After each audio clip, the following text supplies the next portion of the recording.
This week's episode of Dominaria's Judgment is brought to you by StarCityGames.com and the StarCityGames.com weekly sale. And this week we have probably our best weekly sale coming right on back with bonus bucks. Buy anything this week on StarCityGames.com, get 10% back in store credit bonus bucks. That's it. Really simple. You're going to be listening to me and Dom talk about Magic cards. You probably want some Magic cards. Guess what is 10% back? Magic cards on StarCityGames.com. All of them. Pretty straightforward. So place your orders from 11 a.m. on Monday, September 27th through 11:59 p.m. on Sunday, October 2nd to cash in on this. And check out StarCityGames.com/sale for more details. Or if you unfortunately missed this one, take a look at that, because that site, StarCityGames.com/sale, is where you can find the details on whatever the latest weekly sale is. What's up, everyone? Justin Parnell here. Along with Ryan Overturf, and we want to tell you about the single best podcast on the SCG network. Well, obviously, Ryan, you're talking about the 540. Indeed I am, and that is the best podcast because we talk about the best format in the history of Magic. Cube Draft? Cube Draft. Every week we go over all things Cube. We're talking about in-depth reviews of brand new cards. The best ways to draft and think about Arena and Magic Online Cube formats, as well as ways to play with your friends, and ways to play with your enemies. Also some ways to make your friends into your enemies. And cardboard takes of a variety of temperatures. So if you're a fan of structured nonsense, or if you hate it, either way, all the same, check out the 540 every week wherever you find your podcasts, and right here on StarCityGames.com. This week's Dominaria's Judgment is also brought to you by Coalesce Apparel, the #1 store for Magic the Gathering inspired apparel.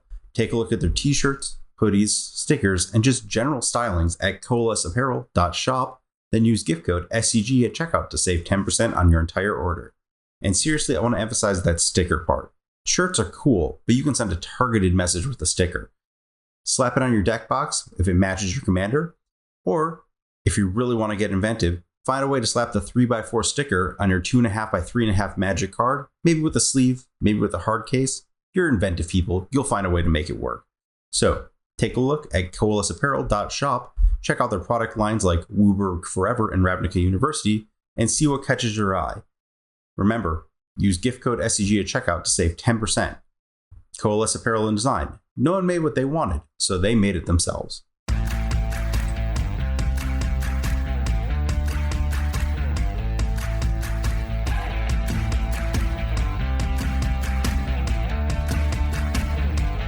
Hello, everyone, and welcome to episode 25 of Dominaria's Judgment, a weekly modern podcast brought to you by StarCityGames.com. I'm Dom Harvey, I'm here with Ari Lax, and this week we are going to give you back the sense of control that we all are sorely lacking in our lives right now. Yeah. There's, Modern's had its ups and downs with Azorius Control recently. Recently, a lot more ups, maybe a little bit of down this week, but we thought it would be useful to kind of discuss how to approach playing against that deck in this format, because it feels like the kind of deck that, like, if you're gonna play Azorius Control, you already knew you're going to play Azorius Control.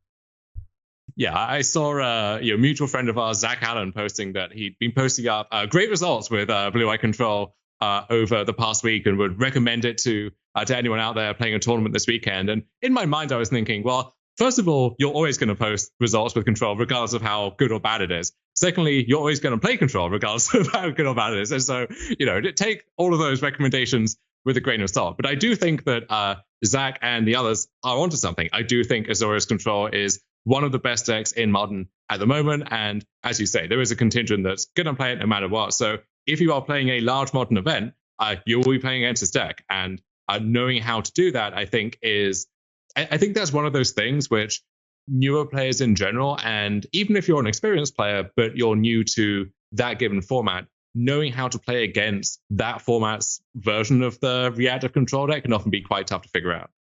Yeah, this deck, I think specifically, like in the last month, it's gone through a bit of a change in terms of what it's trying to accomplish.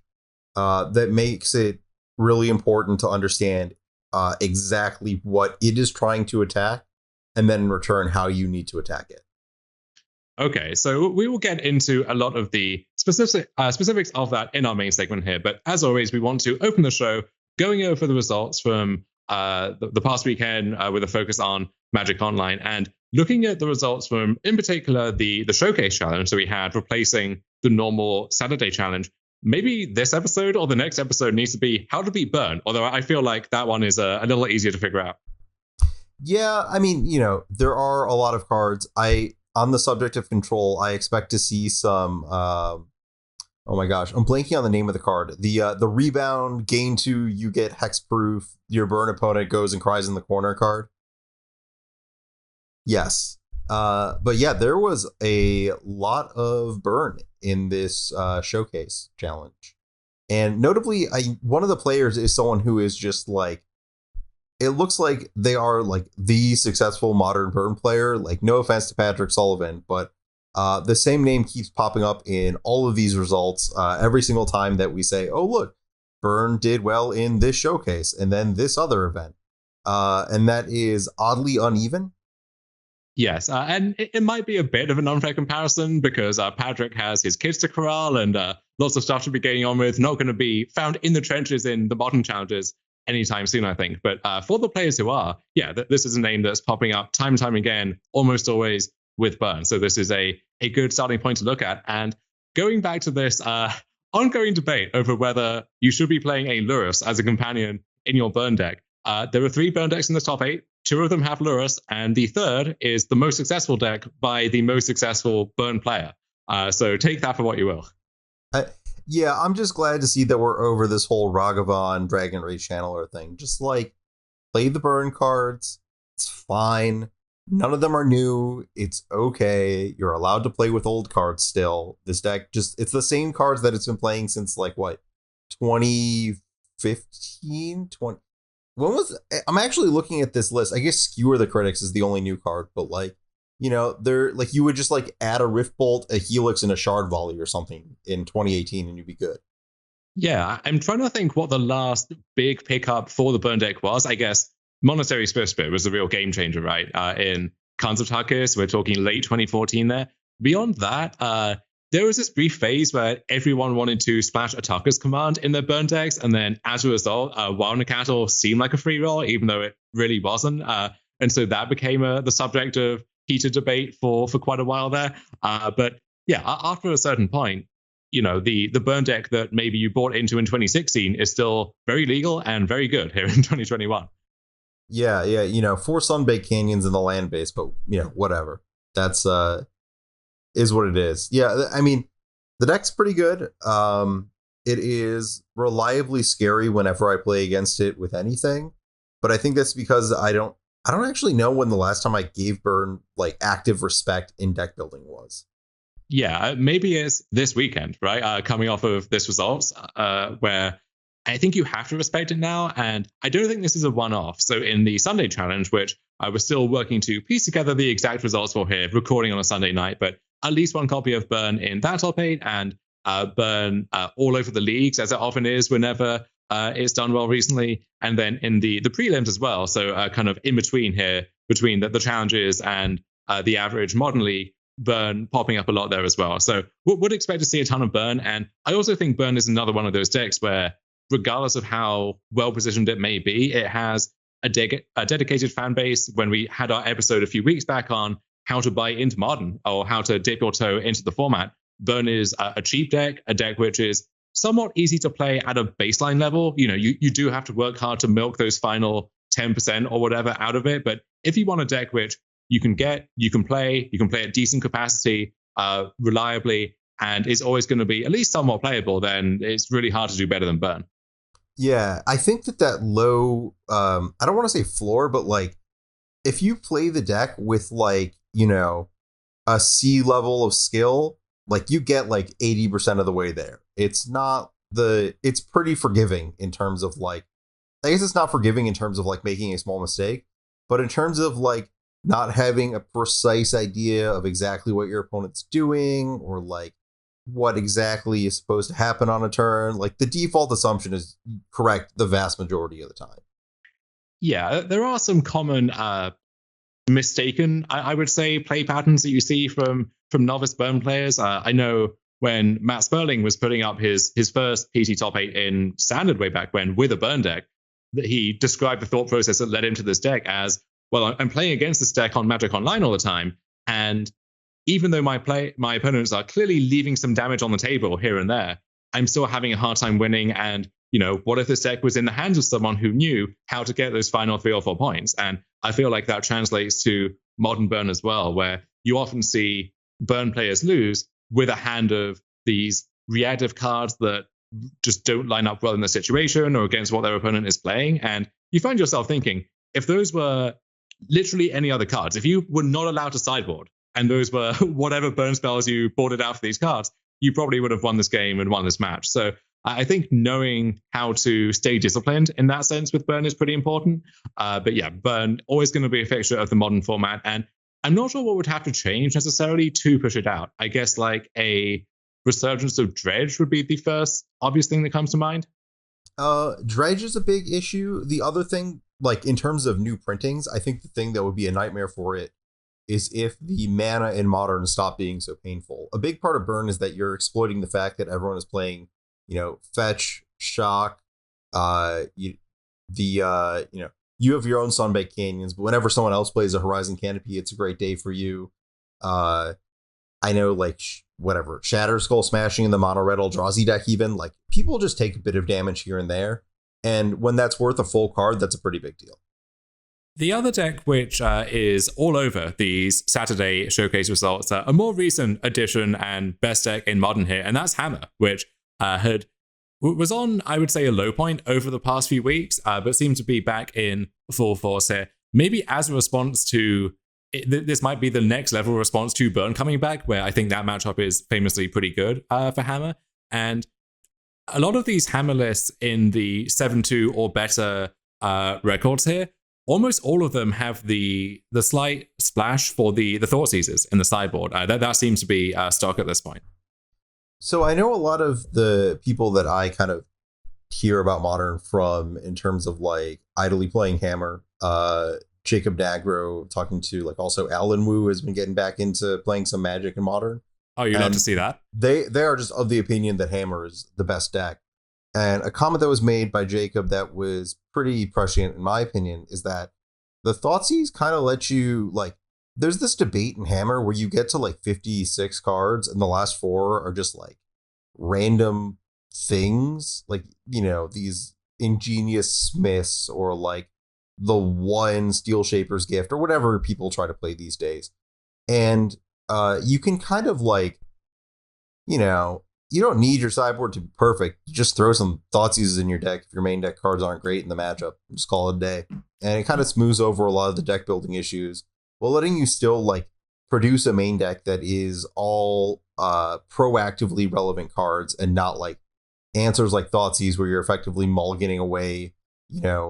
Thoughtseize doesn't produce white mana. It's not an artifact. There's a lot of things in the deck that ask for a lot of specific cardboard. And then you can just like fix it in post and go to sideboarding and, cut the ones that aren't great for that matchup.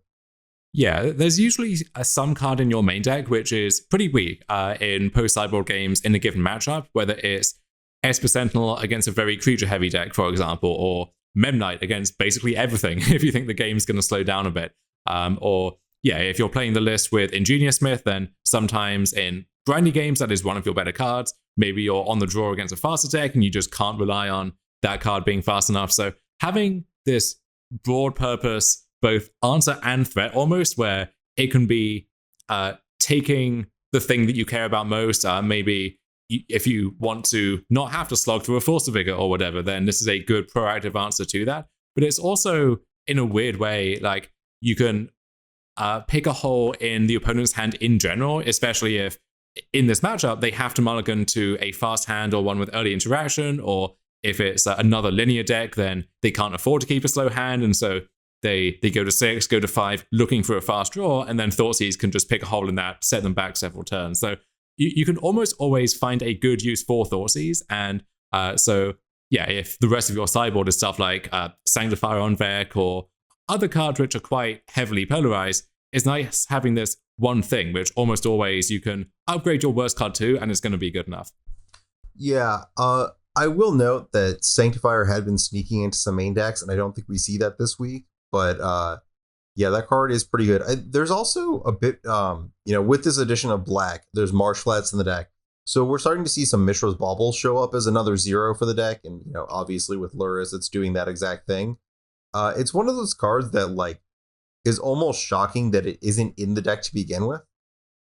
Yeah, I don't know if that is a space concern, but as you're explaining, you have 50-something cards which are locked in, and then you have to round out the deck somehow. And why not do that with this card that replaces itself, works so nicely with Luris, can preemptively pump up those Urza Saga constructs, and in those games where you do want to sideboard out cards like Memnite, or at least shave down on those, it's nice having enough free artifacts that you have Metalcraft for your Pure Steel Paladin reliably, because that can be a choke point sometimes.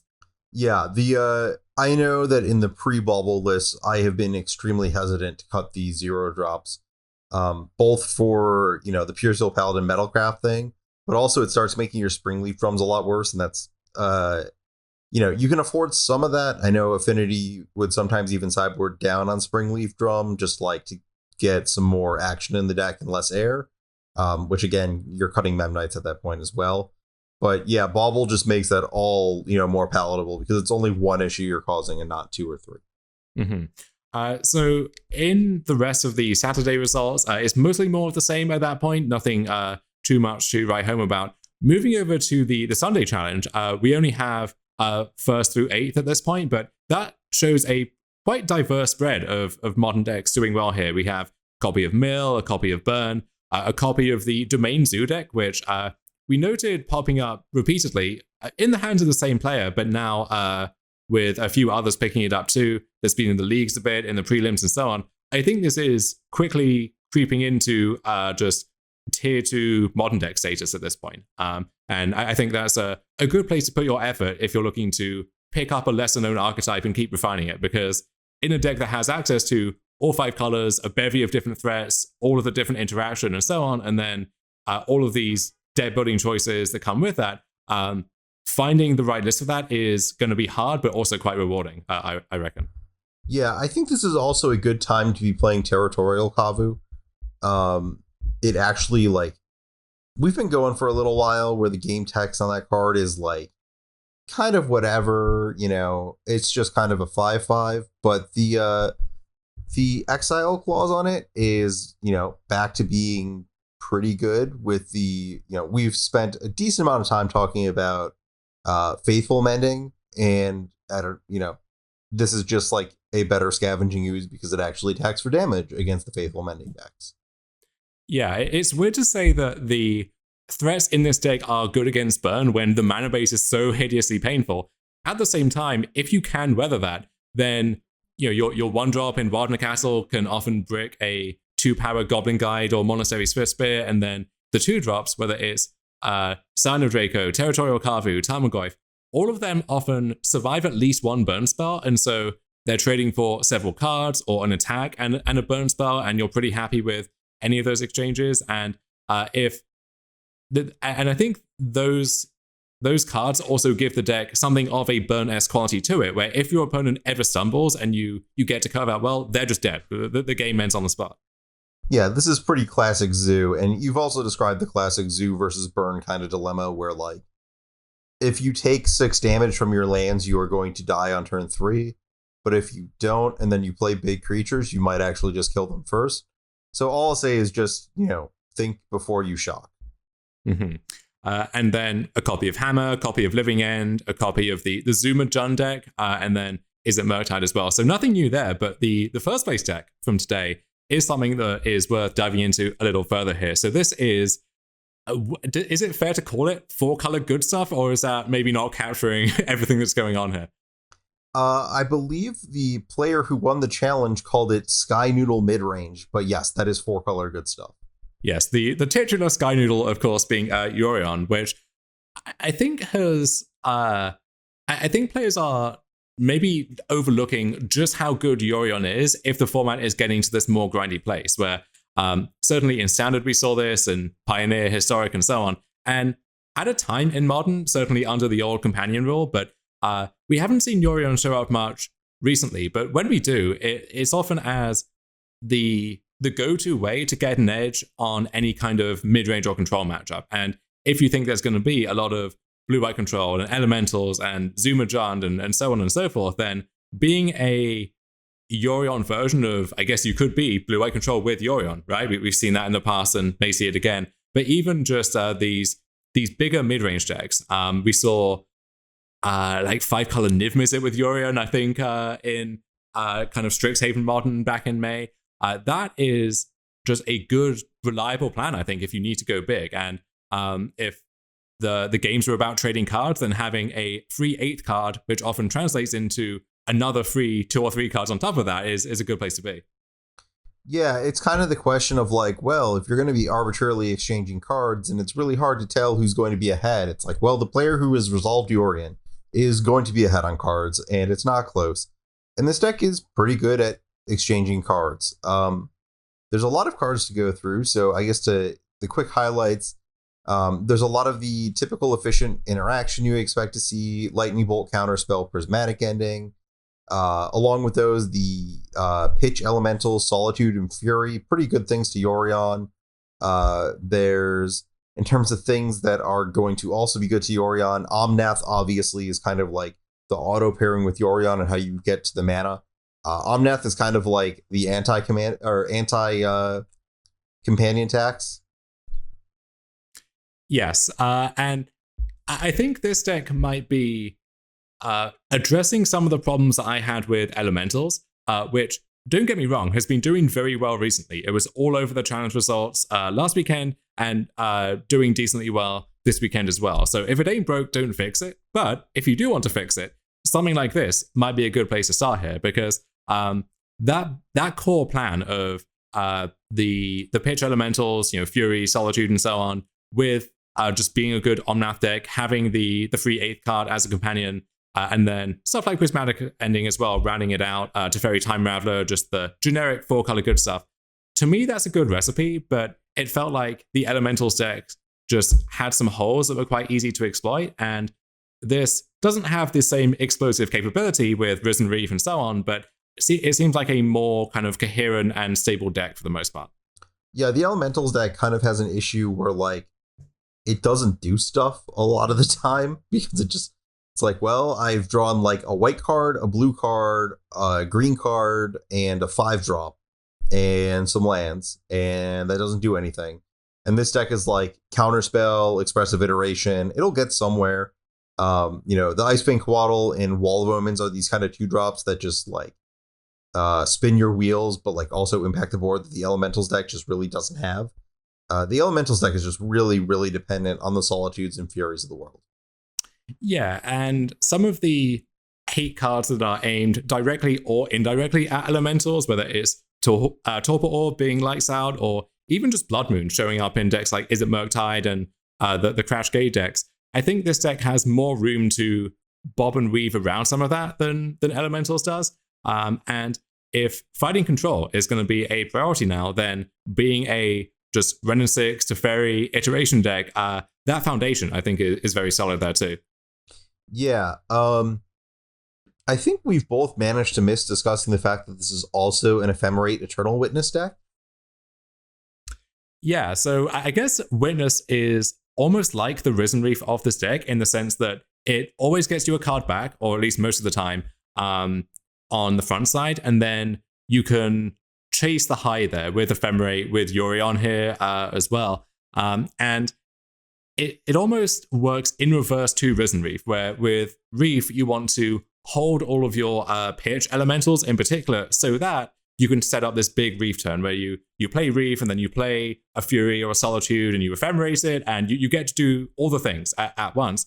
With Witness, you can fire off a Fury or a Solitude more proactively in the early game. Turn 1, turn 2, you don't have to hold it, because once you get to land the Witness, you just get to pick that thing up for another go-round. And then in the late game, you don't need to have an Ephemerate in hand to power up your Risen Reef, because your Reef is a Witness, which can get back an earlier Ephemerate and just kickstart the whole chain from there. So Witness is just a much more flexible card in general. And again, it doesn't have quite the same ceiling, but I think the base case for Witness, if you can cast it, which is not trivial here, I think is going to be higher most of the time. That makes sense. I do want to note that this is a very aggressively built Icefang Coatl deck. There are 5 snow lands in it. I know some prior lists of this I had seen had some of the call time fetchable snow duels, but this one looks like it's just playing some reflecting pools instead. Yeah, reflecting pools plural as well. We've seen many aspiring spike deck lists get away with 1 or 2 of those in the past, and I guess with 80 cards you need to adjust the ratio of reflecting pools accordingly here. Yeah. How do you 27 feels like not enough lands, but maybe you get to stretch things with Ren and 6 a little. It looks like a 60 card land count in an 80 card deck. Yeah, I think that's not close to enough, but you do run into issues sometimes with these 4-color Ren and 6 decks where you don't want to have to lean on Ren and 6 as part of your mana base, and so you boost up your land count accordingly, make sure you have enough of each of your colored sources and so on. But what that means is that a lot of the time you have these games with Ren where you're drawing a card every turn in air quotes, but that card is land, and so you just end up hopelessly overflooded, even though you got to achieve the scenario of resolving an early Ren and protecting it. It just didn't really convert into anything. That being said, for this deck, you have both very stringent mana requirements and the inbuilt flood protection of a companion, and the best companion for doing that maybe in Yorion, and also, Fury, Omnath, so on and so forth. It feels like if your mana works, you're not going to have the issue of not having enough to do with it, but I don't see this mana base working. Clearly it worked this weekend for this player, and good for them, but I would want to work on that as my first priority here. Yeah, maybe you're just really leaning on those cantrips, the Abundant Growth, Wall of Omens, Icewing Coatl part of the deck. I think that about covers it, except for talking about Titania, but that is kind of a ambitious one to Yorion. Yeah, this is your big finish, but it almost feels like this could be most other 5-drops and have roughly the same effect here, where we're not exploiting the elemental synergies with Titania, where you see some of these elemental decks have a one of Titania to Harbinger 4 as this game breaker in longer games here.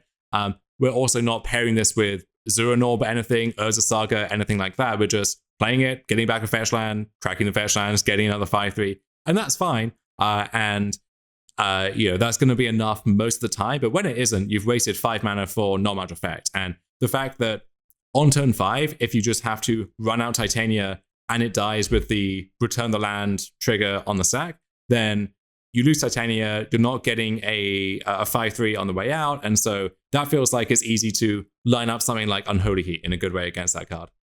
Yeah, my actual issue is that you're putting a 5-drop in your deck that doesn't pitch to Solitude or Fury. That's like the exact kind of card I would want to be able to pitch, is this like conditional endgame thing that I don't necessarily need in my hand, but like is nice to have, and like sometimes you just gotta take game actions, and that's when your 5-drop just goes to the exile zone. Yeah, I don't know what the direct replacement would be, but maybe this goes back to the old school deck building philosophy of cut some of the 5-drops for lands and you have a more well-rounded deck here. Yeah, maybe. There's Teferi, Hero of Dominaria is a pretty classic one for that slot. I know that there was a list in the leagues of someone attempting a similar thing with General Ferrus Roddick, but then you start getting into the point of like putting Manamorphose into your deck, which may or may not be what you want, but like that's a totally fine endgame threat there.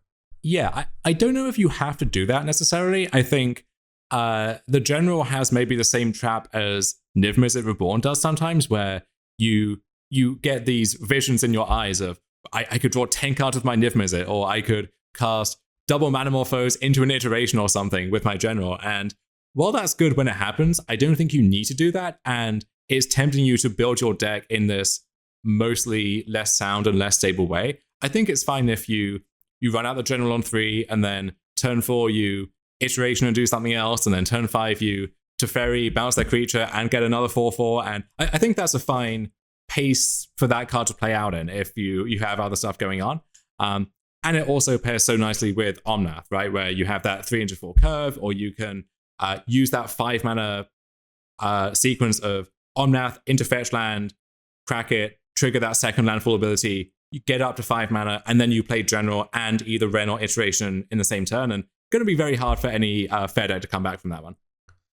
Yeah, that all makes sense. General Ferrous Rodic is like one of those cards that has been very powerful whenever it is cast against me, but no one has quite made work in the format. So anytime I see a chance to say, hey, maybe this could be a General Ferrous deck, I figure it's worth bringing up. Yeah, that pairing of General and Icefang Quaddle is one that I don't get to see that often, and it makes sense. It's 4 colors, and the Quaddle wants you to have Snowlands in your mana base, so some pretty steep deck building requirements there. But hey, if you can pull it off, that pads your gold card count in a nice way. Let's briefly touch on Icefang Quaddle versus Wall of Omens, because we have a little bit of each in this deck here, and there are going to be times where one is much better than the other. So if you're having mana issues to start with, then sometimes that is caused by cards like Icefang Quaddle, and Wall of Omens just being castable through most combinations of lands is going to be a saving grace there. Also, in a format increasingly defined by burn, right? You would much rather be on the Wall of Omens side of that for the most part than the Icefang Quaddle side. That being said, if the main theme of this week's episode of how to beat Blue-Eye Control continues to be a big thing, then Icefang Quaddle is much, much better there. Not just as a flash threat that can pressure Planeswalkers, but every part of that card just lines up so much better against a control deck there. So you're having to make these trade-offs, and I don't know how many of this effect in total you want or what the right distribution of these is, but something to think about going forward. Yeah, I would point directly to the finals of this challenge where it was, is it Murktide against Omnath Snow as you have it listed?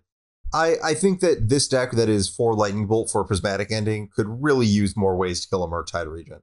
So that's where I'm going to bias towards the Quaddle.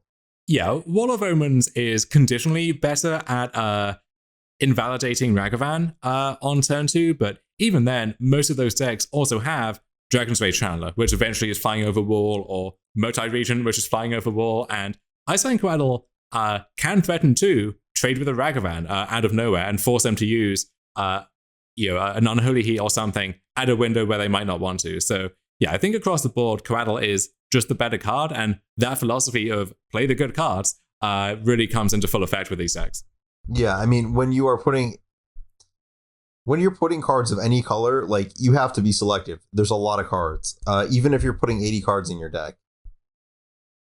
Absolutely. And just rounding out this deck, can we talk about Counterspell quickly? Because it seems somewhat out of place in the mostly tap-out, mid-rangey control deck with a bunch of different colors, and there's nothing else that really wants double blue, so we're actively having to stretch our mana for this one. Is this just that philosophy of play the good cards almost no matter what the constraints are, or is it serving a specific role here that is worth keeping in mind? No, I think it's just a good card. I'm coming around to it just being like one of the better cards in general these days after having played with it in the Esper Reanimator shell.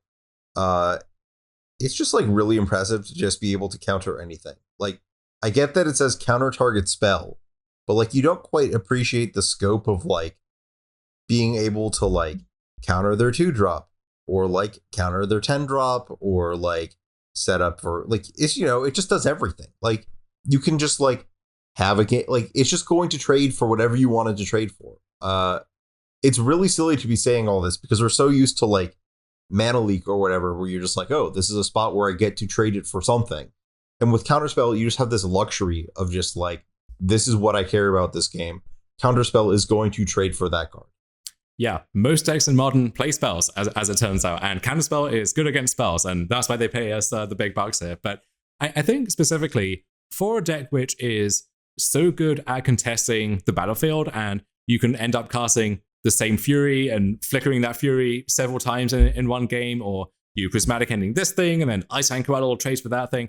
Mostly, if your opponent is playing creatures and planeswalkers, you have that covered, and Counterspell is just such a nice catch-all against the other stuff, whatever that happens to be. And in particular with Ren and 6, actually. And this sounds like kind of a pipe dream, but there will be games where you get to successfully ultimate Ren and 6 with all of the onboard interaction that you have. But what are you doing with that card? Because if casting 2 Prismatic Endings was not enough to lock up the game, then being able to cast unlimited prismatic endings on demand might not actually be all that much different from that. Whereas if you have a counterspell in the mix, either drawn naturally or to dig through with expressive iteration, then once you find that, you actually do officially lock up the game. Yeah, I think that that's an important point to remember with Wrenn and 6, because it doesn't just like go in your deck because it pings something and returns a land. A lot of the card's value is wrapped up in the games where on the play you go Wrenn plus go on turn 2, and your opponent kept a slow hand and is just going to get to ultimate. And you need to be able to have that ultimate be a successful game-winning thing. And that, I think, is where, like you said, expressive iteration and counterspell are playing a lot of important roles in this deck as a result of that. Yeah, so a ton of stuff going on with this deck. Excited to try this one myself and see how it can be refined. Let's briefly hop down to the very end of the challenge results here, where there is an Izzet Motide deck, and there's a lot of Izzet Motide decks. So what is special about this one? And the answer is that it plays Urza Saga, like everything else seems to nowadays. And this is taking the archetype in the same direction as some of the legacy Izzet shells, where you start with this incredibly solid Izzet Delver and nothing fundamentally wrong with that deck. But then some people realize that if you cut the namesake card in Delver of Secrets, then you no longer have to take such an aggressive posture with the deck anymore, and you can just play all the good cards once again. And one of the best cards in any format it's legal in is Urza Saga, and it proves to be not all that difficult to support ultimately in Legacy certainly, and also in Modern here now as well. And I know that Isaac Bullwinkle, who was the originator of the Zuma Jund deck, he was the Zuma in question there.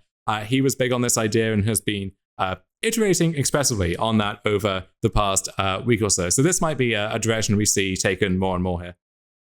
Yeah, I think this is interesting as well, because I really like the range that the Urza Saga toolbox adds to this deck. Like specifically, you're talking about like Shadow Spear with Murktide Regent. Just like, I mean, I get Murktide's gonna kill a lot of people really fast, but like Shadow Spear with Murktide is just like clean kill. This Izzet deck sometimes has issues like getting behind on life and coming back from that. Like relic, just like the range of like having a relic in your main deck, just all that kind of stuff is really, really nice. Ether Spellbomb for opposing Murktide Regents. And I will also note that this specific list is playing Consider. It's not playing Thought Scour, but this list is divorcing itself from Dragon's Rage Channeler. And I think once you do that, you can start thinking about playing like Consider and Thought Scour in quantities to make yourself like the best possible Murktide Regent deck, in addition to all this Urza Saga stuff that's going on. Yeah, that choice of Consider versus Thought Scour is one that Izzet Motide pilots will have to really grapple with over the next few weeks, I think.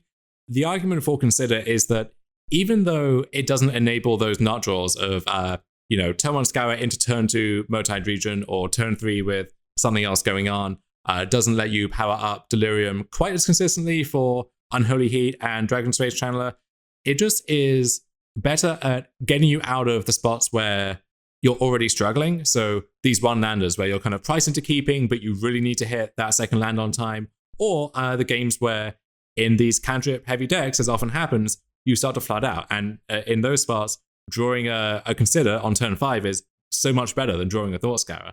And so Consider is just more balanced across the entire range, I suppose is the way to put it. This Saga idea also addresses one of the issues that is increasingly a problem for the Murktide decks, and that's that graveyard hate, whether it's Relic of Progenitors, Leyline of the Void, Endurance even, can be surprisingly annoying. And Urza Saga as a card that just explicitly does not care about all of that and will win the game if uncontested is a really nice hedge against that there. Yeah, I agree there. You saying that note about Endurance just made me realize that you can find a relic with your Urza Saga and then like turbo your Murktide Regent if you want to dream really big. Oh, that's nice. But yeah, I know this is definitely on the list of things that is cuter than it is good, but wow, is it cute. Mm-hmm. Yeah, so maybe we'll be in here in a few weeks' time talking about that as the new order of things. In the meantime, though, we'll take a short break and come back here to talk about how we actually go about the task of beating these control decks. The SCG Tour Online is back. Starting Friday, July 23rd, You can play the best events in competitive Magic for thousands of dollars in cash prizes, piles of MTG Arena gems, MTG Arena qualifier invitations to skip that mythic grind, and at the very top, invitations to the MTG Arena Championships and the StarCityGames.com Invitational returning to Roanoke, Virginia from October 29th to October 31st. You heard that right, the SCG Invitational is also back, and you know the best place to qualify for it? That's right, the SCG Tour Online. Check out starcitygames.com/SCG Tour Online to register for events, see upcoming event schedules, and get all the details on how you can earn prizes and invitations playing the SCG Tour Online. All right, it's time for our main segment here, and the focus of this episode is going to be, what do we do about blue-white control? And I think for the most part, if you look at other decks in Modern, maybe you're wrong about the specifics, but in broad strokes, you have an idea of how to attack these. So you look at Living End, for example. So you've got the cards that are good against Cascade combo decks, whether it's Chalice of the Void, Teferi, Lavinia, stuff like that. And then also Graveyard Hate, right? And at least one of those two, if you have those in sufficient quantities, that's your plan in the matchup. And any of the linear decks, same story here. With blue-white control, it can be very hard to gauge just what the games are about, because that tends to be more flexible and more different from game to game. And also just which of your cards are actually good at accomplishing a specific task here. So where do we want to start with this discussion? Well, I kind of wanted to start with how you can lose to blue-white, like very easily lose. And I think that it's worth bringing this up again because the like Azorius Control decks of today are even different than the ones that we saw a month ago. And that's kind of because they've pushed even further down. And I think you could probably trace this back a few years in Modern, but the Azorius Control to like stacks pipeline has been moving really fast. Yeah, so I think in Modern Magic in general, you just don't see the control decks of old where you had 20 counterspells and then 2 or 3 threats to win the game with, ideally with flash, so they mesh nicely with that other aspect of your game plan, and then a few removal spells, some sweepers, some card draw, and that's it. That's your control deck. That formula, I guess, is theoretically possible in Modern, but as we see with these more successful control decks, it's much better to just play the good cards instead, to keep nailing that phrase into the ground. Yeah, we saw a bit of that like true like classic control style earlier in the year with Esper, but like the cards are so cheap these days, the control decks can't just like cast a Kaya Guile like at all. Like it's not a terrible card, but like it's not just like, oh well, I'm gonna cast Kaya's Guile and it'll trade fine for everything. Like the concept of trading fine for everything, like even Counterspell doesn't actually accomplish the for everything part of this. So we've seen the big one is that the control decks have really moved towards Chalice of the Void recently. And I think that the probably number one way to lose to Azorius Control is if your deck is bad against Chalice of the Void, it is Azorius Control creates a Chalice of the Void that is very, very hard to answer. Right. You have to not just beat the Chalice, but you have to beat the Counterspell or Archmage's Charm that might be protecting the Chalice. Or if the game goes long enough, you then have to beat the second Chalice as well. And even if you do succeed in removing the Chalice eventually, in general, games going longer favors a control deck because they have better ways to spend more mana once they get there and more just card selection, more raw card advantage. In general, you want to compress the game against control, and Chalice is great at prolonging games, sometimes just locking them up on the spot. But even once you get to the phase of you win the fight over their first Chalice, well, now it's on turn 6, turn 7, and you haven't accomplished anything in the game so far, and the control deck is very happy to take that trade-off. Yeah, I wanted specifically, you mentioned like the game's going long.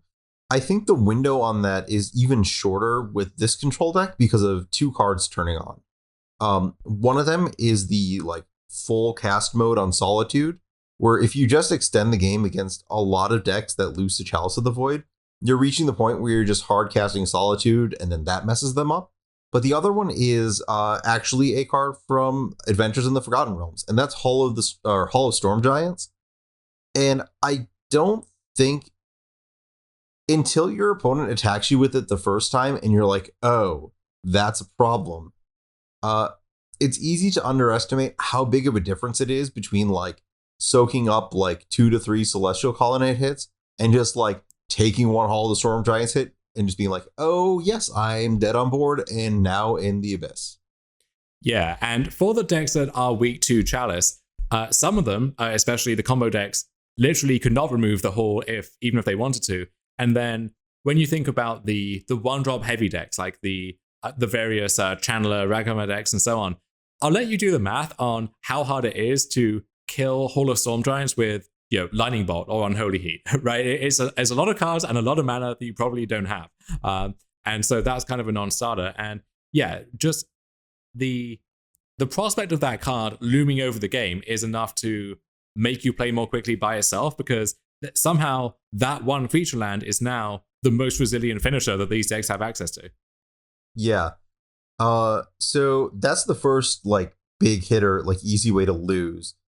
The second easiest way to lose is probably the Planeswalkers, and that's like always the case with Control. Teferi Time Raveler does its thing. Like, don't play a clunky creature and then get it Teferi'd and then like play it again and then get it exiled and then lose everything. But Teferi, Hero of Dominaria, is still a very good card when it does not get one-shotted by Unholy Heat in like 30% of the matches.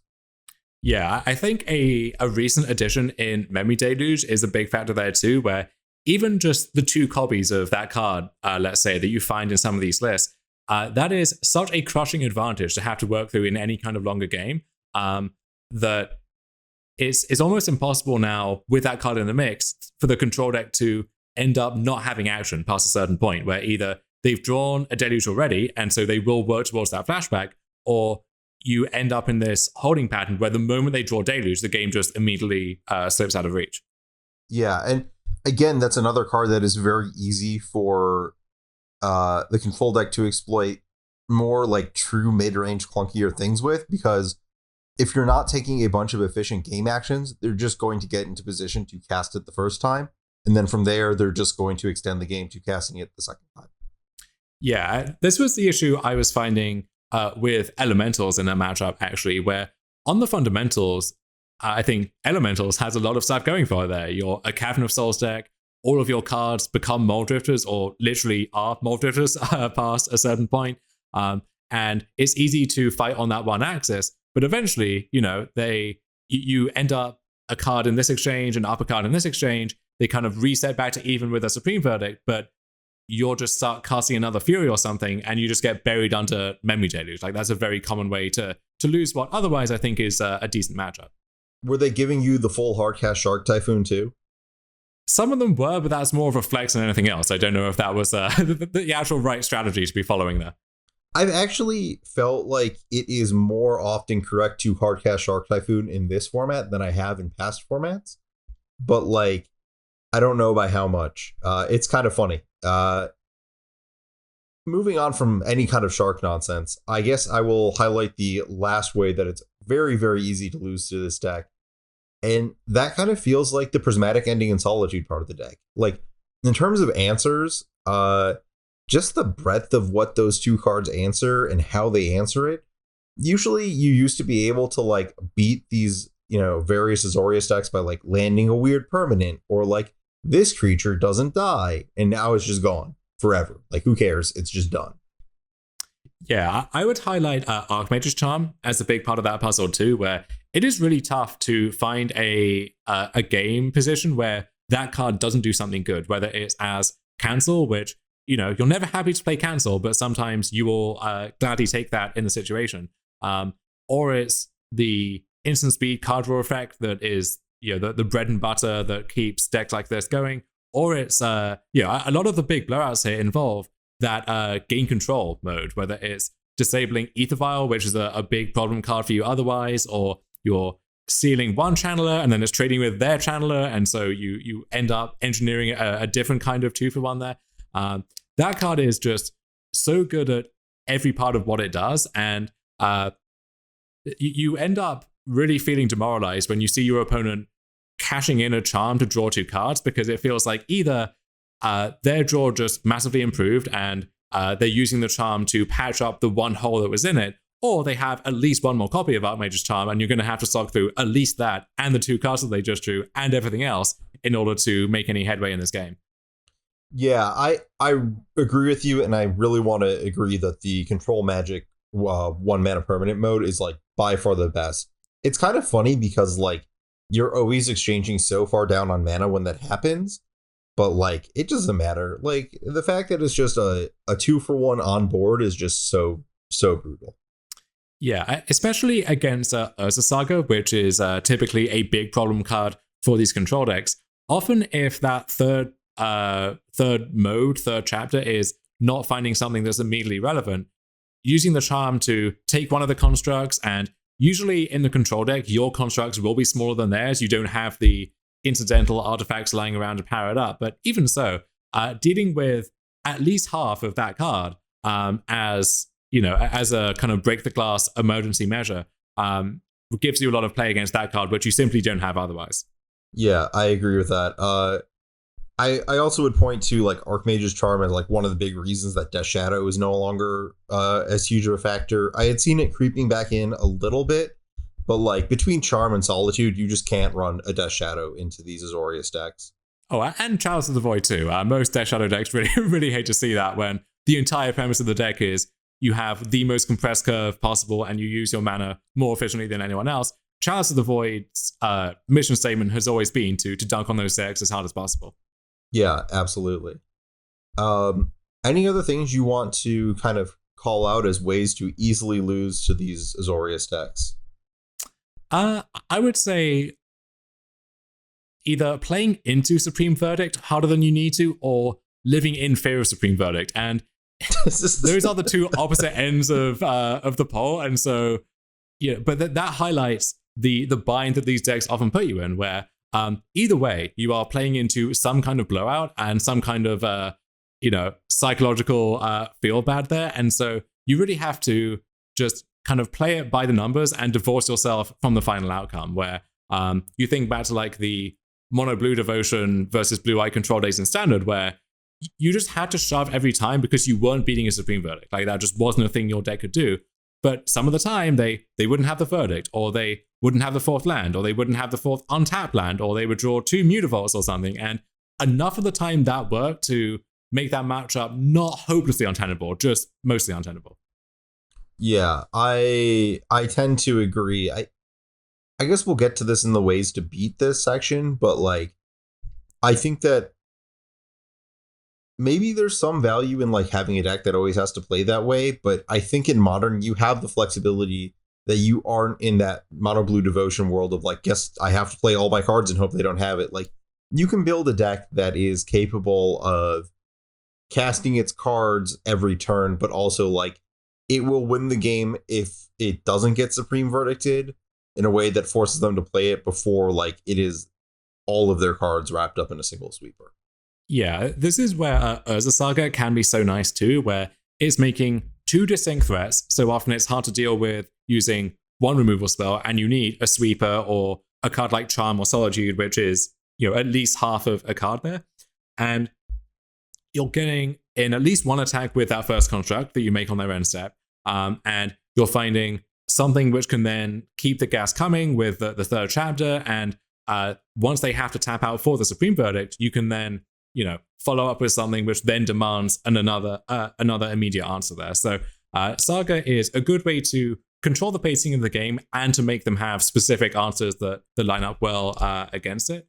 I think Lurrus is a big part of that too for the decks that can play that card, where if there's a turn where you actually just pick up Lurrus and they were hoping to line up a counterspell against whatever your big play was going to be on that turn, if you can force them then to use their verdict to deal with the onboard threats, then the shields are down, you get to play Lurrus and something else from your graveyard and immediately start rebuilding, and also take them off of a good opportunity to use that counterspell, then that goes a really long way there. Absolutely. Yeah, I think this is where Archmage's Charm, the impact of it really makes itself known, because against control in every format, basically, one way to beat them is to make them use their mana inefficiently, and Archmage's Charm always gives them a somewhat decent use for that mana, where if they are holding it up as counterspell, they always get to use it as divination if you try to hold back to stop them doing that on that turn. And you often end up concluding the only way to beat this Archmage's Charm is just to fight through it. Trade 1 for 1 and then hope that the rest of their hand allows for that kind of more deliberate pacing there. Yeah, and I agree. And I think we're kind of broaching on the how do you actually beat these decks? So I think we should take a break, let everyone kind of stop thinking about all the bad things that can happen. And then when we come back, talk about how to make the good things in the matchup actually happen. All right, folks, we're taking a brief time out here to talk about STG Premium. And for the low price of just $7.99 a month, which is less than the cost of one collector booster, by the way, here's what you get. 5% off sealed product, 10% off singles, 15% off supplies, and that's everything from sleeves, deck boxes, to binders, and so much more. If you're making a big order to get ready for Paper Magic again, that month of premium just paid for itself. On top of that, you get more content and better content than anywhere else at the best prices. If you're here now with me and Ari and you like what you hear, you can get our weekly columns, but that's only the start. How about the literal world champion, and for my money, the best player of all time, Paulo Vitor Damagerosa? How about Pro Tour champions and Mythic champions from Jerry Thompson to Autumn Burchett? We have the best standard player of all time, perhaps, in Brad Nelson, and the best limited mind in the game right now in Sam Black, and so much more. And if one piece of advice from any of us helps you win just one more round in a tournament, well, that month of premium just paid for itself many times over. Get the best discounts and the best content over at starcitygames.com/join-premium. Okay, so good vibes only for the rest of this segment, Ari. How do we beat these control decks? Okay, so I think we left off on a pretty good point, which is that you were talking about forcing them to trade Archmage's Charm 1 for 1. I would like to point out that one of the cards that has kind of fallen by the wayside in these control decks is Cryptic Command. And for the most part, if you just keep taking game actions that they have to answer, they have to throw a 1 for 1 at it. Yeah, and again, this is where using a Supreme Verdict to get several cards or just Memory Deluge as a concept goes a long way, I think. And that is one of the forks in the road when building these control decks is, do you want to rely on these permanent sources of card advantage? So usually Planeswalkers like Teferi, Jason Mind Sculptor, and so on. Or do you want to lean into stuff like Fractal Fiction, Memory Deluge, Shark Typhoon, kind of, even though it's kind of splitting the difference there. And that choice informs what kind of counter strategy is going to be at its best against you, I think, because against the Planeswalker heavy versions, they put you in their own version of that like Cryptic Command, Mistbind Cleat kind of bind, where you either play onto the board and get hosed by Supreme Verdict, or you hold back and then, one removal spell into a Planeswalker suddenly leaves you slipping very far behind. Whereas the more instant speed control decks, they are more versatile in one sense because, you're more full of instants and so on. But then I think it's easier to put them in that kind of bind where I was planning to cast Memory Deluge on this turn, but you did something that I had to use a counterspell on. And if you repeat that turn after turn, you often just strand them with this source of card advantage in their hand that they kind of need to cast to keep fighting that fight, but they just don't have a good window to cast. And thinking about the sequencing that can enable that from the other side is really key, I think. Yeah. And I'll also note that, like, I did say you don't want to play clunky cards that let them choose their spot to Memory Deluge. There's a window between playing a clunky card and playing something that runs into Chalice, right? You're allowed to play threats that cost 2, 3, and 4. And I think that probably one of the best decks to highlight all the ways to beat these decks in the format might actually be the mono red Eldrazi deck that popped up recently. And that deck was really good at producing threats that were fast enough that made Memory Deluge kind of a problematic thing to actually find a spot to stick, but not expensive enough that your opponent would just sit back, wrath everything, and impactful enough that they needed to handle them one by one all the way up the curve. It just did a lot of really good stuff there. Yeah, with this move towards Chalice of the Void, the red mid-range decks, which in the past have not been what you want to be doing against Blue-Eye Control, they've almost acquired this unique advantage where they get to be a Ragavan deck that has the implicit, threat to run away with the game that card entails, but without just getting completely destroyed by Chalice of the Void, because you have a bunch of 2s and 3s and 4s and even 5s in the case of the Eldrazi deck that you can really capitalize on. So you get the free wins from Ragavan, they don't get the free wins from Chalice of the Void, and then if the rest of your deck lines up somewhat awkwardly sometimes, that's okay, because Ragavan is doing a lot of heavy lifting there. Yeah, if you want to extend this past decks with Eldrazi Temple, the advice I would give is play more Tarmogoyfs and play more Seasoned Pyromancers. Just things in that 2 to 3 drop window that hit hard. This deck is going to have, they might be able to answer them on the spot with Counterspell, but like, if you have enough of them, those are the cards that are going to force your opponent to play out of position and maybe have a hand where their stuff just doesn't line up right. Yeah, as we maybe move on to talking about specific cards, Seasoned Pyromancer is going to be near the top of that list for me. This is a card which almost any red deck which isn't constrained by Lurrus gets to play, and it does so many good things here. So first of all, if you are a deck that is somewhat weak to Chalice, then you get to cash in those 1-drops that you have no hope of casting for 2 new cards and 2 tokens in the bargain. You get to spread 4 power across 3 different bodies, and so, Prismatic Ending, they don't feel good about either picking off a token or about spending 3 mana to exile the Pyromancer itself. And so this is another card which can force them to have exactly Verdict or exactly, some other card. If you're trying to fight Planeswalkers on the battlefield, then having that spread of power is really nice there too. And then when all is said and done, it does give you a good late game instant speed mana sink where you pass a turn, you get to then make the 2 tokens on their end step and then get the first bite at the apple with those. So just every aspect of that card is so fantastic against reactive decks in general. And if your deck is looking to just improve as a deck structurally and also improve in this matchup, then Pyromancer is a good go-to there.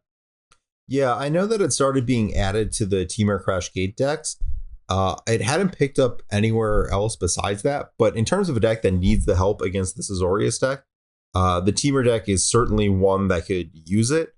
I don't think the Azorius matchup's horrendous for that deck, but like there's a lot of things that are problematic that if you just have like some Pyromancers become a lot easier to deal with. Yeah, any of these are Blood Moon decks as well. Usually often benefit for Pyromancer either in cashing in dead Blood Moons, digging for Blood Moon when that is the card that you most want. And Blood Moon is one of these cards which, even in the matchups where it's bad, can often steal games by itself, or in the matchups where it's good, sometimes just doesn't actually do anything. And so being able to,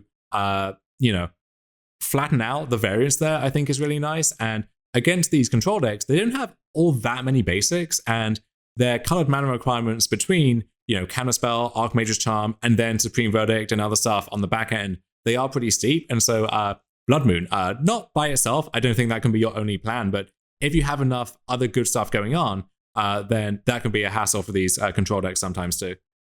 Yeah, I agree. I do want to make a point that's somewhat tangentially related, and that's in becoming more of a stacks deck. This Azorius deck has become less. I'm trying to think of, like, the cards are more disjoint. So when your opponent casts a Thoughtseize on you, I know that specifically resolving a Thought-Knot Seer against this deck was just a giant disaster for it. Like, you will see a hand from your opponent that is like some lock pieces and some answers, and like when you Thoughtseize, you get to pick whichever half of their hand is the one you care about and leave them with stuff that may not actually matter quite as much. They have a bunch of generic answers, but like you can go after their card draw, you can go after the lock piece that's going to beat you. It's pretty easy to pick apart the hands of this deck, as opposed to like when you would Thoughtseize a classic control deck, like, I think the Jeskai decks from like the 2017 era, where their hand would just be like Snapcaster Mage, Lightning Bolt, Path to Exile, Cryptic Command, and you just be like, those all trade for a card. I traded a card for a card. Great job, me. Yeah.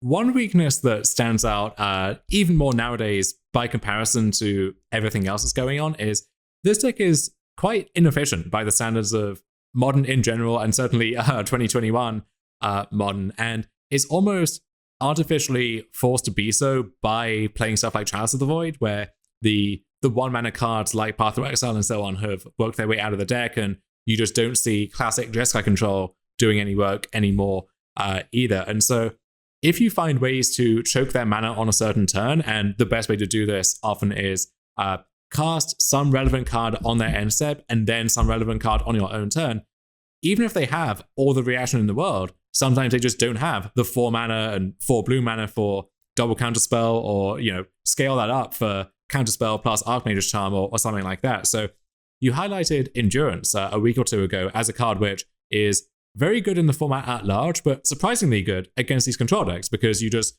run it out on their end step, and then it puts them in a bind where if it resolves, it's going to be hitting them for 3 every turn and letting you play that aggro control game and finding a window to, present another threat when they have to answer the first one.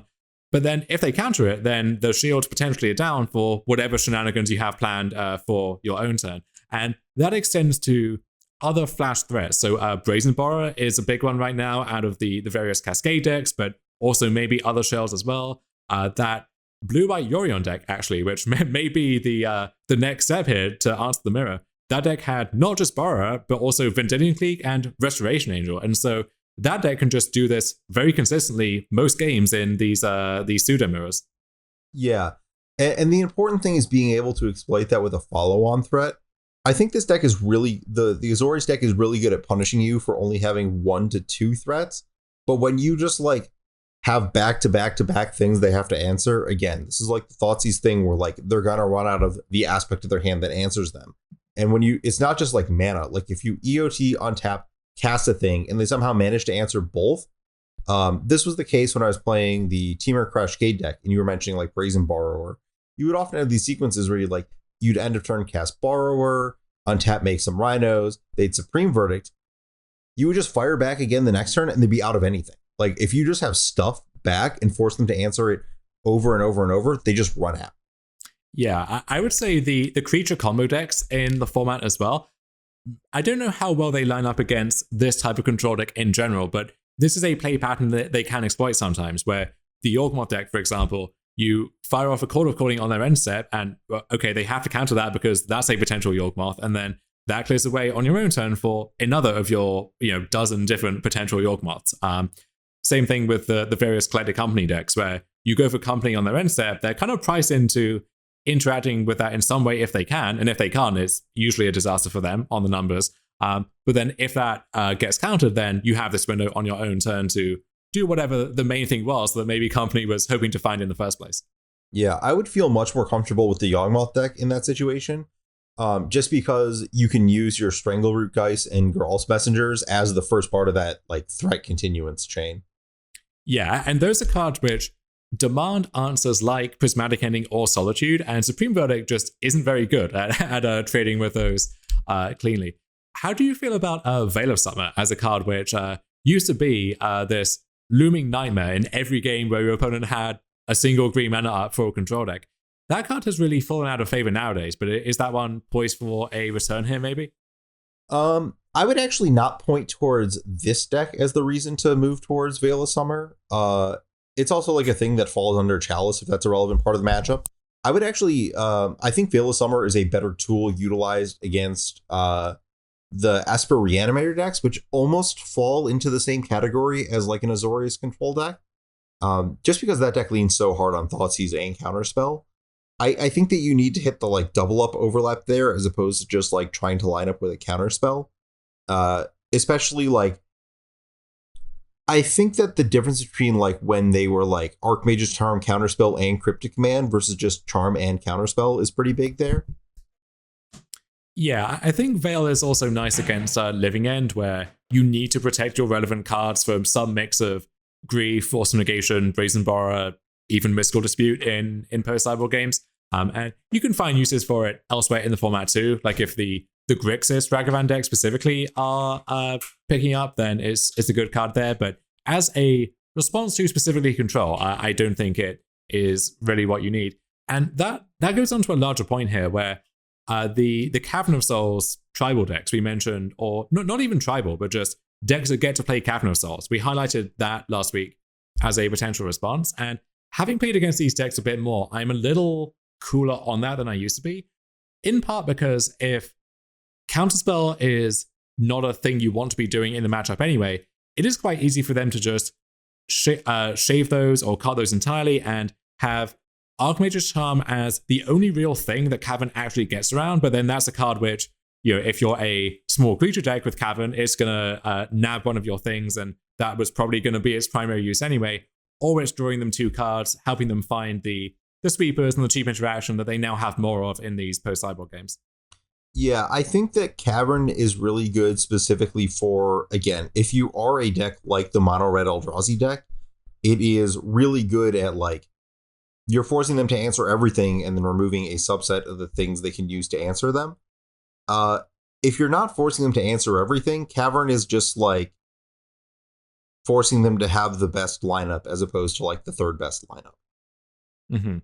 Are there any specific anti-control cards which we've seen players go to before which maybe are fit for the job here? So Thron the Last Troll is one that you see creeping into sideboards across the years where it happens to line up in exactly the right way against whatever the control deck of the day is. And whenever that's not the case, then the card is just laughably bad. So I remember that used to be very strong against the old school Jeskai control decks, for example. They had a tough time removing that, and it would often win the game by itself. But then you get to the Uro Field of the Dead days, and that card was just absolutely hopeless. It was embarrassing to register that card. Where are we on that game-breaking to embarrassing spectrum for cards like that here? This deck cannot beat a Thron. It just literally cannot. There's not a card in the entire deck that defeats a Thron with a regeneration shield. Okay, then. You have to make a 5/5 Shark, which I do want to point out that Shark Typhoon is again, another thing that really benefits you if you are getting out underneath this deck, because it does not scale well unless they have stalled out the game. Yeah, so if you're looking for the cliff notes for this however long podcast, if you want the cheat code for how to beat these decks, maybe it's exactly Thron. Maybe we broke it here. But cards in that vein, this deck has quite a hard time dealing with. Are there any other cards you had in mind which you think are good silver bullets here, so to speak? Well, if you look at the amount of spreading seas that have filtered between the main deck and sideboard of these decks, you can start to piece together that your opponent's Urza Sagas or your opponent's literally a Den of the Bugbear would be kind of a problem for this deck. Your opponent's Urza's Towers too, depending on total quantity of Field of Ruin plus spreading seas. That's always been the go-to formula, I think, for do you have a hope and a prayer of beating Tron, yes or no? Yeah, I think the Tron matchup is one that they are more likely to directly choose whether they are going to win or lose. Whereas just having those good creature lands in your deck is the kind of thing that is really low cost in terms of how much you're investing in your deck or archetype, and really high return in terms of how much you get back in this matchup. I did cite Den of the Bugbear for a reason, just because if that card goes in for 1 free combat against them, it becomes so hard for them to actually get out of the later combats against it ahead. They really need to actually resolve a Solitude. Yeah, is there a way to go big reliably against these decks? So going back to the Cavern of Souls point, if your Cavern is resolving one thing which can be guaranteed to win the game on its own, like Primeval Titan, let's say, then that's where you want to lean harder on that card. But are there cards like Primeval Titan which you can justify going to as a response to control here? I think that trying to lean into resolve any single card is kind of it might win you the matchup for a week, but as soon as that is a known quantity, it's very easy for these decks to adjust their deck to play the correct hate card for whatever you're doing. As opposed to having a more cohesive plan where they can't just play, you're oh, well, this week I'm playing Primeval Titan. And then they just show up with, I don't know off the top of my head what the right hate card is for that. I think what Ether Gust? Yeah, I was thinking pointing to the Elementals thing where it's this week I'm going to be playing a bunch of Cavern of Souls and a bunch of Furies, and then they just show up with 2 Torpor Orbs in their sideboard. That's not the way you want to approach this. Yeah, I got dressed down this weekend. Did not feel good. No, I think that any time that you start thinking you have a single silver bullet to the matchup, and then your other 56 cards are maybe not going to carry weight, that's just a way to lose. Whereas if you're like, maybe I'm like 40% here, that's when the silver bullet pushes you from like 40% to 60%. Mm-hmm. So moving on from specific cards, I guess, are there any like exact decks or just general strategies which you think are worth maybe revisiting here if this becomes a priority in Modern going forward? I think we had seen the Zoomer Jund deck drop off a bit. I think that deck is like really, really good against this deck. I've specifically started developing like a big distaste to having Chalice of the Void does things against that deck, but I think it's really easy for those decks to incorporate a good number of Kolaghan's Command.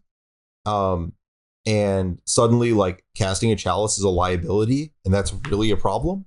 Also, just like your Chalices only resolve a percentage of the time because they get Inquisitioned or Thoughtseize. So I think that there is a lot of room for maybe Jund, maybe like a Rakdos deck that is more built for the matchup and maybe a little more resilient to Chalice to pop back up and become a problem for this Azorius deck. And those decks kind of like, they have their moments, but like the fact that they are not,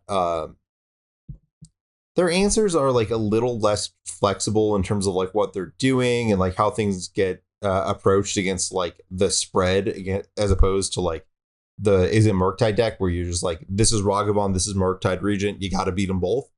But in terms of being like a targeted response, I actually think that the various like Rakdos, Lurrus decks, if you just think about the Azorius matchup a little more, seem like really good places to be. Final question here, and it's a big one. Is it time for Hedron Crab?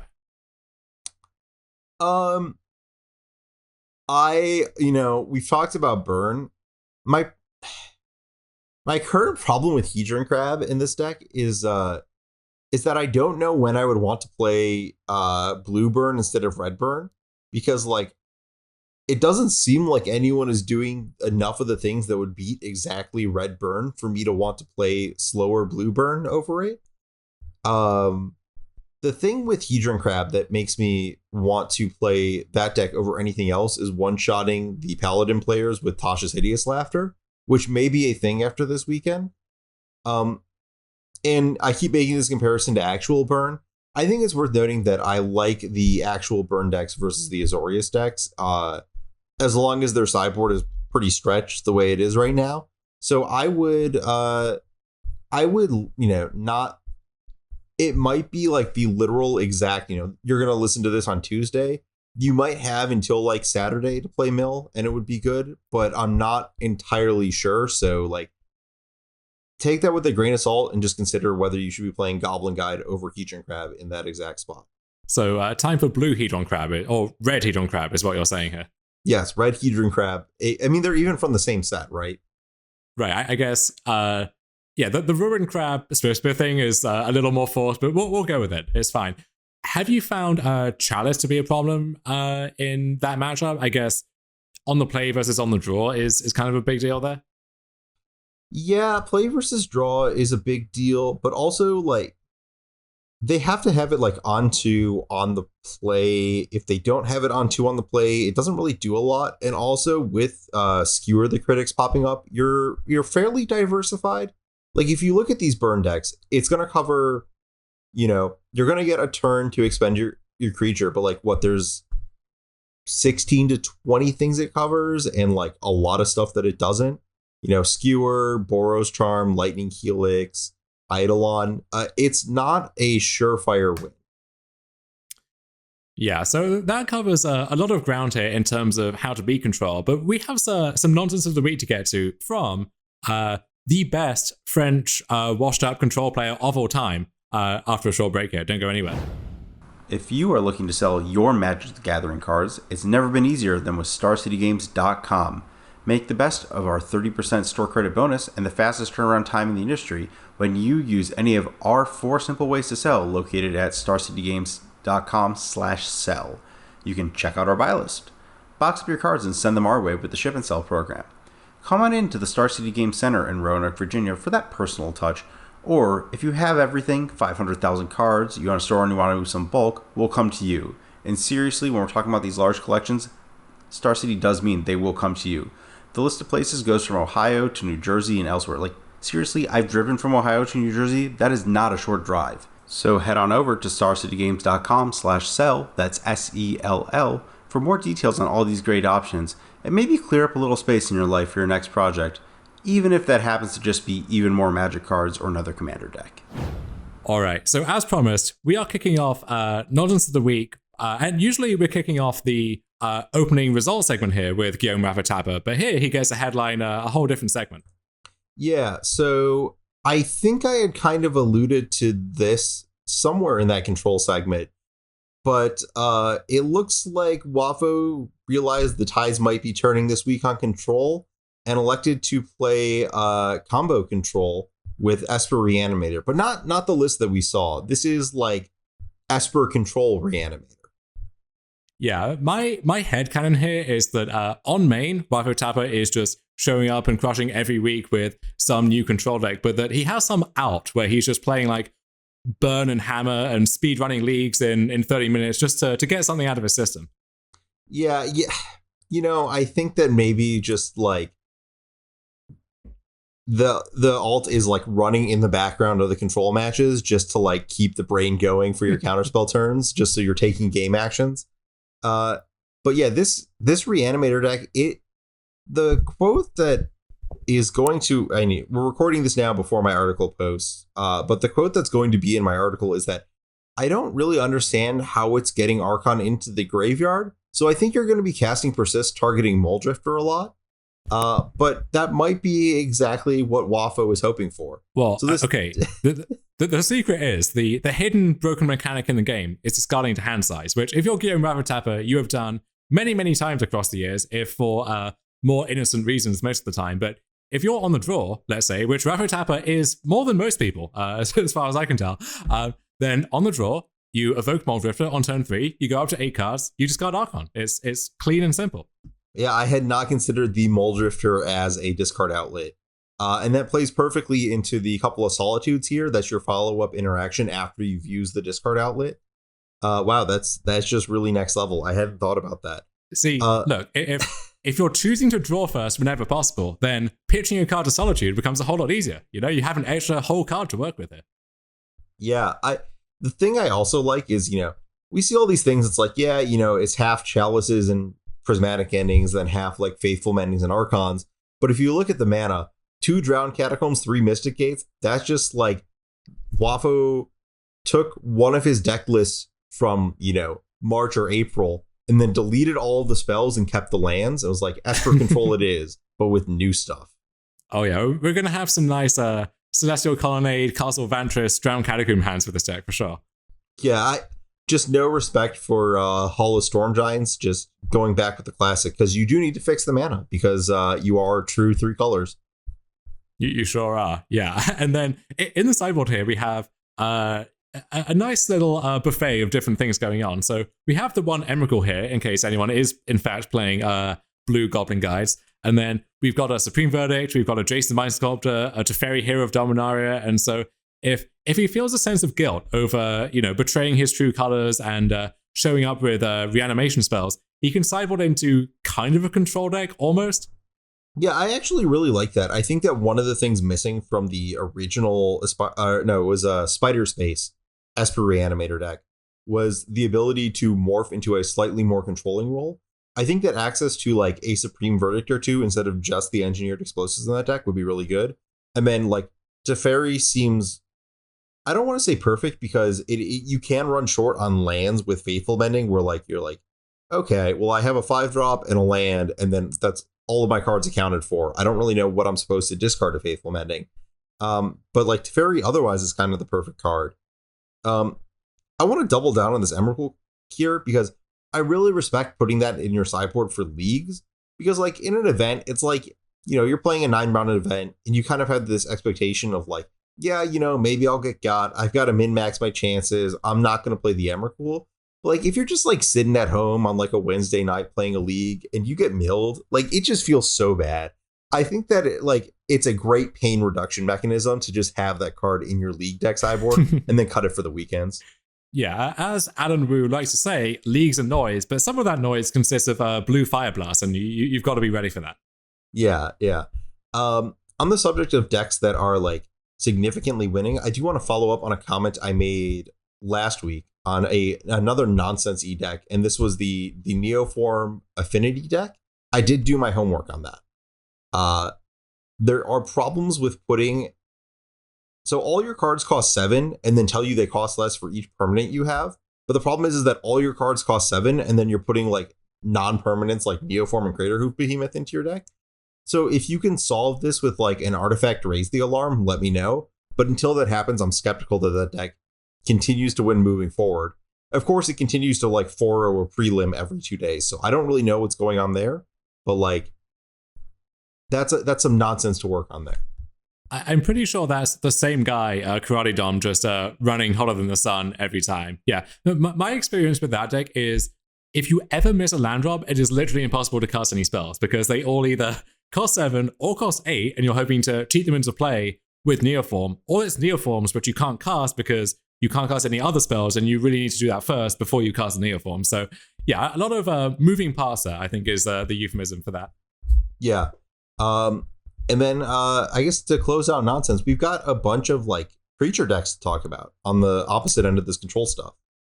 Yeah, so in that same vein of wanting to find a deck that does the same kind of stuff as elementals, but isn't elementals, we have a 80 card Yorion Soul Herder deck here, which caught my eye. So it's an Ether Vial deck as well. We've got 8 mana creatures in Birds of Paradise, Noble Hierarch to jump us up to our bigger stuff.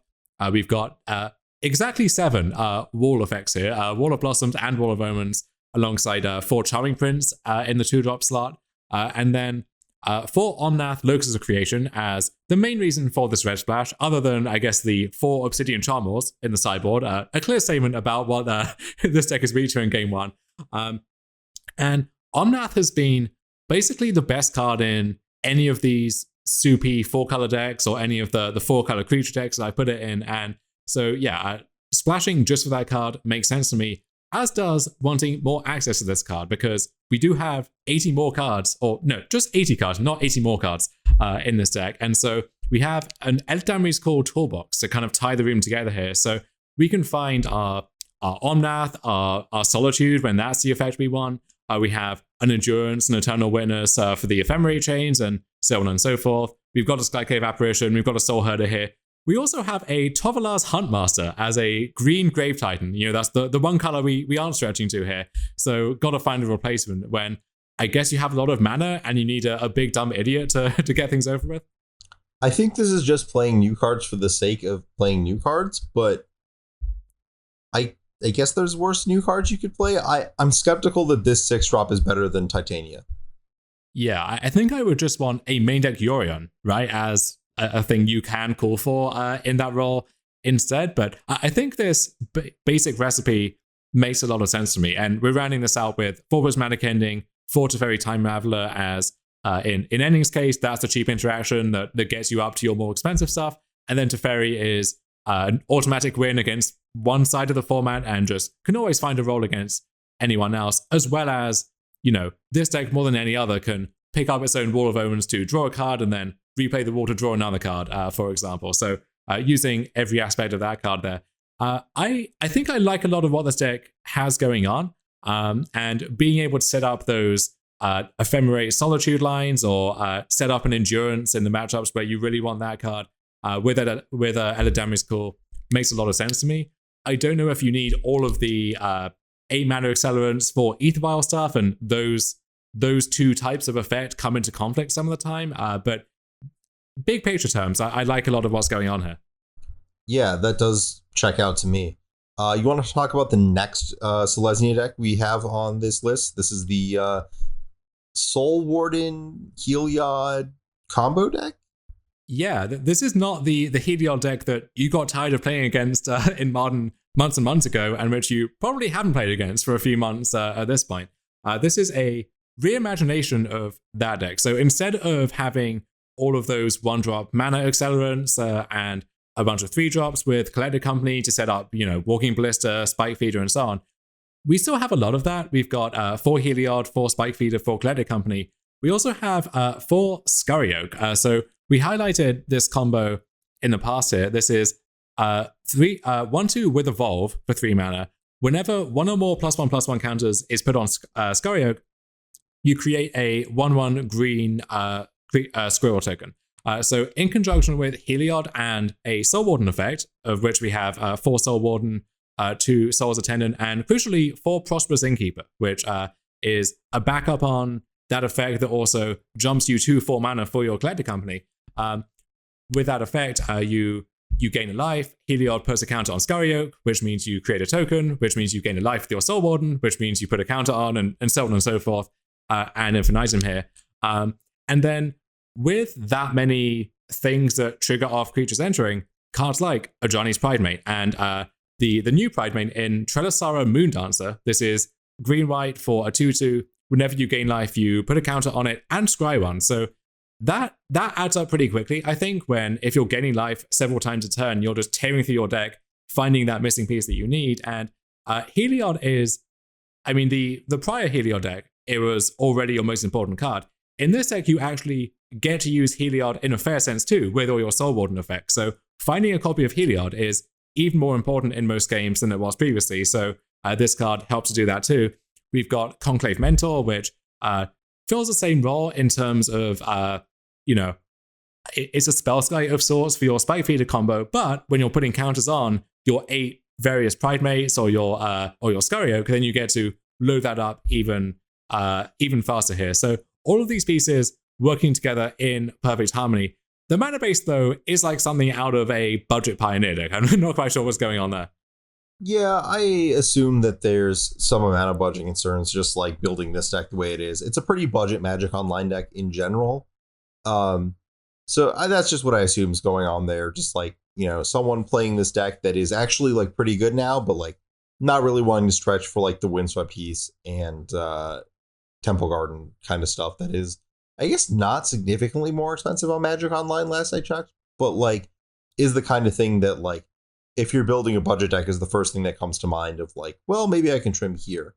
I do appreciate that this deck is playing 4 Soul Warden and 2 Soul's Attendant, which is technically incorrect on like, well, maybe I don't want to gain the life if my opponent does something, but it's actually correct on Magic Online because you don't have to click the stupid May box when you're comboing off. Yeah, do I want to play around the Reign of Gore, which could theoretically be there, or do I want to just respect myself as a human being and value my time? In which case, the split there is pretty obvious. Well, your time on Magic Online is actually a resource, so don't just waste that. The Reign of Gore equity is much lower than the Clockout equity. Yeah, it's a resource with this deck more so than any other as well. Yeah. This I've appreciated not having to go through the combo kill turns for a little bit on Magic Online. So maybe I've built up enough backstock of like being willing to click a bunch to play a bunch of this deck. But at the same time, it's like, I did that a few months ago. It was cool then. Do I want to go back to that kind of lifestyle now? Well, the nice thing here is that your Modo finite combos, where you have Heliod and Spike Feeder, but can't convert the infinite life into anything. In this deck, sometimes that also involves making a billion tokens with Scurry Oak or making a gigantic Pridemate or Trelasara. So you can do a short combo and win on the spot, maybe more than the conventional Heliod decks can. That's fair. You don't have to go to 300 life, maybe just like 70. Which is still a lot of clicks, but you get used to it. Yeah. And then, so from that, we're going to talk about the other side of the color spectrum. We've got some Rakdos decks going on. So do you want to talk about this Zombardment stuff?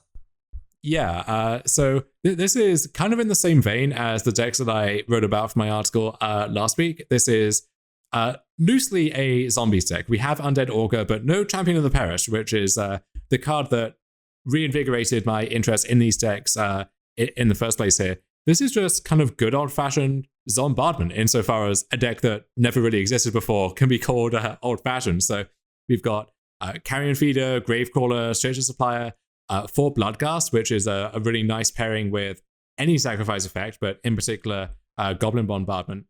We've got Dreadhorde Butcher as a 2-drop here, where that one can get out of control pretty quickly, and then when it does die, or you can have it die on demand to shoot something, for damage equal to its power. We have Croxer, which you get into a lot of kind of mopey board stalls with this deck, and so Croxer really helps to break those wide open. And then there's still a Lurrus deck, so we're not going up to stuff like Mayhem Devil or anything necessarily, but we've got some Baubles to pair with our Lurrus eventually, so just keeping it lean and efficient here. No real explicit tribal synergies. We've got Gravecrawler with our suppliers and carrion feeders, and Undead Augur looks for other zombies, but that's just because those work so well as engine pieces here. We're not pushing any more explicit zombie theme. Yeah, that's kind of interesting. I know that Doomwake actually had a 5-0 in this same league dump with the literal Zombardment deck, like the champion one that you talked about. And it's interesting to see someone kind of say, well, maybe we should have just been doing this all along. Why is Champion of the Parish thing that pushes us in this direction?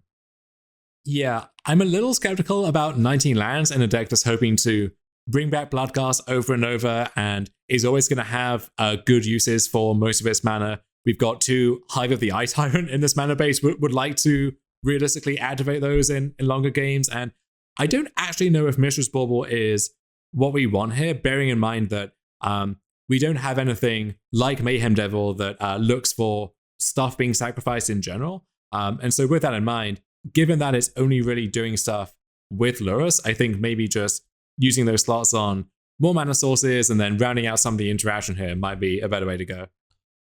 Yeah, but at the same time, once you have Lurrus as your companion, it feels like it's giving up a lot of equity to not play Mishra's Bauble. Maybe. I could see that. It just feels like we need some more slots for some more lands here, and those have to come from somewhere. Maybe it's something else. That's fair. You could...